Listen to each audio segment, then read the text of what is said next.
Good morning sir. Very good morning. मैं नागजी डामोर 2.0 में आपका स्वागत है। फिर से आ चुके ब्रॉडकास्ट के अंदर मेरे साथ जुड़ चुके हैं मार्क्यूस संजय पगी सर। तो इनके बारे में डायरेक्ट सेल के अंदर आए तो डायरेक्ट सेल के आने से पहले सर क्या करते थे, आपका नाम बताइए सर प्लीज। जी मेरा नाम संजय पगी है और मैं पंचमाव से बिलोंग करता हूँ। और यहाँ की बात करूँ तो मुझे 3.5 साल प्लस हो चुके हैं। और आज यहाँ से मैंने बहुत सारी चीजें अचीव की और बहुत सारा मैंने यहाँ से एक्सपीरियंस लिया है। सर उससे पहले हम जानना चाहते हैं, इससे पहले आप डायरेक्ट सेल के अंदर आए उससे पहले आप क्या करते थे। यहाँ आने से पहले मैंने ऑलरेडी मंडप का काम कर रखा है, मंडप डेकोरेशन का और कंस्ट्रक्शन का भी काम किया है, खेती बाड़ी भी की है। और बाहर की लाइफ में मैंने प्राइवेट तो सेक्टर सर में जॉब भी डायरेक्ट सेल किया के था। अंदर आए तो डायरेक्ट सेल के अंदर आपको कितना टाइम हुआ है। 3.5 साल हो चुका है और यहाँ से मैंने बहुत सारा एक्सपीरियंस लिया है और बहुत सारी चीजें मैंने यहाँ से सीखी है ना। ओके सर, लोग बोलते हैं डायरेक्ट सेल तो फ्रॉड है, उनको आप क्या कहना चाहोगे सर। देखो लोगों को क्या है, उनका तो बोलते ना जितनी मुंह इतनी बातें होती है ना, तो उनको कुछ पता ही नहीं, डायरेक्ट सेल का डी नहीं पता उनको, है ना। क्योंकि आज एक इंफॉर्मेशन और एजुकेशन में बहुत डिफरेंस होता है। लोगों को ओनली फॉर इंफॉर्मेशन है, उसका एजुकेशन नहीं है। और आज रियल में उनको नहीं पता, इसलिए ऐसी बातें करते हैं।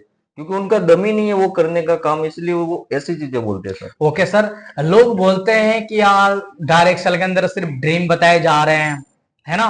तो आपने डायरेक्ट सेल से अंदर आपने 3-4 साल के अंदर आपने क्या क्या अचीव किया, मैं आज आपसे पूछना चाहता हूँ सर। जी आज मेरे बारे में बताऊं ना, तो आज रियल में मैं ऐसा, मेरे खानदान ने मेरे गांव से ऐसा पहला लड़का हूँ जो आईफोन चला रहा हूँ, ये पढ़ा है ना। और बुलेट की बात करूं सीनियर, आज मैंने डायरेक्ट सेल के अंदर मैंने फोन भी लिया है, बुलेट भी है। प्लस आज मैंने आउट ऑफ कंट्री टूर कर रखा है, इंटरनेशनल टूर। आज मेरे खानदान ने मेरे गांव से कोई प्लेन में नहीं बैठा है। मेरे तालुका का जो एमएलए ना, वो भी आउट ऑफ कंट्री नहीं गया, कसम से मैंने सर्च करके देखा है कि वो भी नहीं गए, है ना। ओके सर, तो आपको कैसी फीलिंग आएगी जब उस दिन आप अपने गांव से लेके अदर कंट्री के अंदर गए, आपको कैसी फीलिंग आएगी उस टाइम पे। सीनियर उस टाइम पे अंदर से मैं मतलब पूरा इमोशनल हो गया था, आज मैं कहाँ से निकल के कहाँ पहुंचा हूँ। रियल में मेरा जो गांव है ना सीनियर, अब बताना नहीं चाहिए बट बता रहा हूँ, जो मेरा गांव ऐसे छोटे गांव से हूँ जो मैप में भी नहीं दिखाई देता है ना। जो नेटवर्क भी बिल्कुल नहीं आता, हालो बोलने के लिए घर से बाहर निकलना पड़ता है। ऐसे छोटे गांव से निकल के आज मैं आउट ऑफ कंट्री गया, प्लेन में बैठा और बहुत प्राउड फील हुआ। आज मैं इस डायरेक्ट सेल में नहीं होता तो शायद मैं कहाँ होता, खुद का पासपोर्ट भी नहीं होता, है ना। ओके सर, तो आज इतने सारे चीजें करने के लिए आपको कितना टाइम हुआ इस डायरेक्ट सेल के अंदर। आज बात करूं तो मैं 2019 में आया था।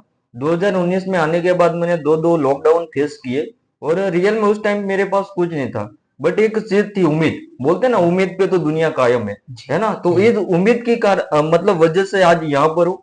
और देखो आज मैं सही से किया बोलते तो, देखो इस बिजनेस में बहुत सारे लोग आ जाते हैं बट गलती से आ जाते हैं, गलती से कोई नहीं बनता है। जो सही से करते हैं वही बनते हैं। और बहुत सारी प्रॉब्लम फेस करनी पड़ती है तब जाके मतलब लोग बनते हैं। और जो सीनियर लोग बताते हैं, आज क्या होता है यहाँ से सीनियर सब बताते तो बट वो सही से जो नीचे लोग करते नहीं। आज हमारे जो सीनियर थे, आज उनसे मैं दिल से थैंक यू बोलता है, क्योंकि आज उन्होंने हमें क्या सही रास्ता दिखाया, उस रास्ते पे हम चले, उसकी वजह से आज बने। तो दिल से एक बार तो इस सीनियर को थैंक यू बोलूंगा, क्योंकि जो मेरे ऊपर जितने भी अप्लायंस आते हैं, आज उनकी वजह से, जो भी उनकी वजह से यहाँ पर हूं। ओके सर, लोग बोलते हैं डायरेक्ट सेल के अंदर मेंटर रखना जरूरी है, आइडल रखना जरूरी है। सर आप किनको आइडल मानते हो और आपके मेंटर सीनियर कौन है।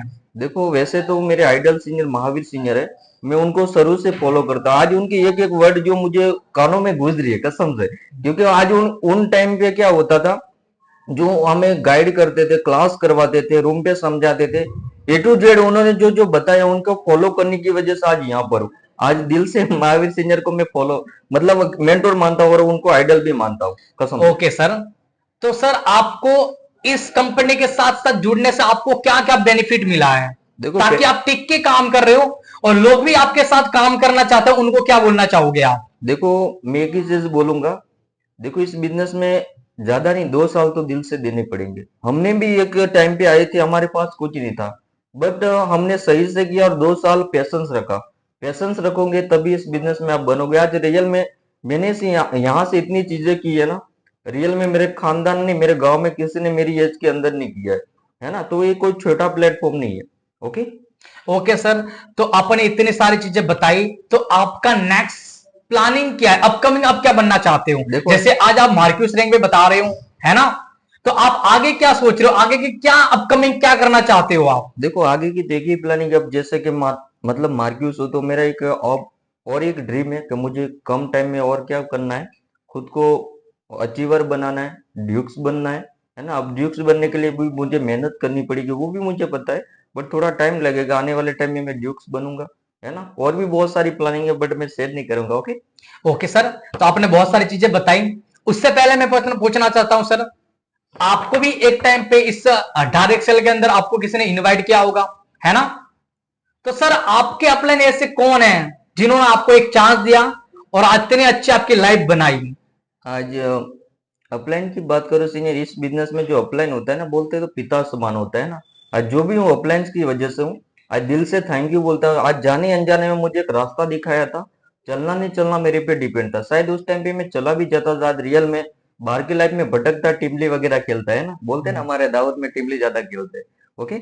Okay, thank you so much Marcus Sanjay senior. इन्होंने काफी सारी चीजें ऐसी हैं जो हमारे साथ शेयर की, है ना? ऐसे ही आप लोग भी बने रहिए हमारे साथ, जुड़े रहिए। ऐसे ही न्यू न्यू चीजें आपके साथ शेयर करते रहेंगे डायरेक्ट सेल के बारे में। आने वाले लोग बोलते हैं ना, आने वाले टाइम के अंदर ये डायरेक्ट सेलिंग बिजनेस 21वीं सदी का सबसे बड़ा बिजनेस बना जा रहा है। सर आप क्या कहना चाहोगे इस बिजनेस के बारे में? देखो आज आपको भी पता है डे बाय डे टेक्नोलॉजी बढ़ रही है, जनसंख्या बढ़ रही है। आपको भी पता है, आप पढ़े लिखे हो, है ना। आपको भी पता है कि आने वाले टाइम कैसा होगा। लोग चांद पे पहुंच गए बट आज भी हमारी सोच ऐसी नहीं बनी, है ना। तो हमें टाइम के अकॉर्डिंग अपडेट होना बहुत जरूरी है। एक मोबाइल भी हम चलाते हैं, उसके अंदर जो एप्लीकेशन होती है एक भी, वो क्या एक महीने में खुद को अपडेट मांगती है इसलिए। तो आज हमें हम क्या करना पड़ेगा, डे बाय डे हमें खुद को अपडेट करना बहुत जरूरी है। टाइम के अकॉर्डिंग चेंज करेंगे तभी लाइफ में आगे बढ़ेंगे, क्योंकि आने वाले टाइम में डायरेक्ट सेल लोग इसीलिए करेंगे, आपको भी पता है डे बाय डे टेक्नोलॉजी बढ़ रही है, जनसंख्या बढ़ रही है, और भी बहुत सारी चीजें हो रही है। आज रोबोट्स वगैरह भी मार्केट में आ चुके हैं, और आने वाले 2032 तक मार्केट में रोबोट्स भी दिखाई देंगे आपको। Okay sir, thank you so much हमारे ब्रॉडकास्ट में